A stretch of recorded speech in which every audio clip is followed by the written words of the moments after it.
అంటే ఇదంతా చూడడానికి చాలా సింపుల్గా ఉంటుంది, బట్ దీనికి సాధన అవసరం. బట్ మా సాఫ్ట్వేర్ రంగంలో ఉన్న వాళ్ళ దినచర్య మా ఆఫీస్కి అనుగుణంగా ఉంటుంది. ఆధ్యాత్మిక వైపు వెళ్ళాలి అనేది బీజం ఎక్కడ పడిందండి? నమంత్రం నోయంత్రం తదపిచన జానే స్తుతిమహో నచాహ్వానం ధ్యానం తదపిచన జానే స్తుతి కథ. అంటే చేయకపోతే నాన్నగారు తిడతారు అందుకని చేసేయాలి అన్నట్టుగా చేసేవాళ్ళం, అంతేకాని అమ్మవారితో అటాచ్మెంట్ ఉండేది. స్పిరిచువాలిటీ అంటాం, డివోషనల్ అంటాం సార్. రెండిట్లకి తేడా ఏంటి, రెండిట్లకి సంబంధం ఏంటి సార్? ఆధ్యాత్మికత భక్తిలో భక్తే ఈజియెస్ట్ స్టెప్. శంకరాచార్యుల వారు ఏం చెప్తారంటే జ్ఞానాదేవతు కైవల్యం అంటారు.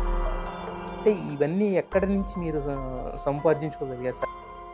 భారతం, భాగవతం, రామాయణ ఈ మూడు రాని వాళ్ళు అసలు ఎవరు ఉండేవారు కాదు గతంలో.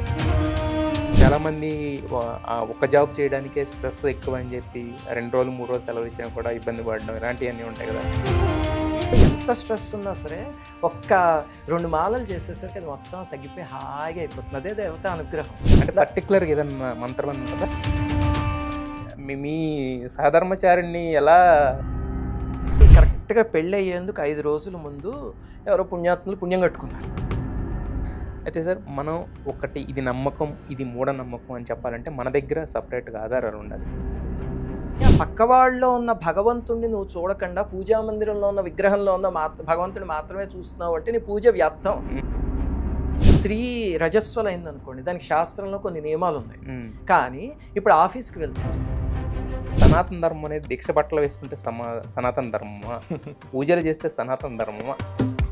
పరోపకార పుణ్యాయ పాపాయ పరపీడనం.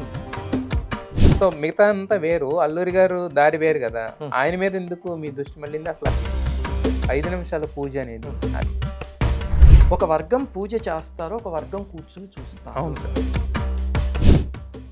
తప్పకుండా చేయవలసినవి, చేయకూడదు తప్పులు, ఈ 2 సింపుల్గా మీరు చెప్పండి.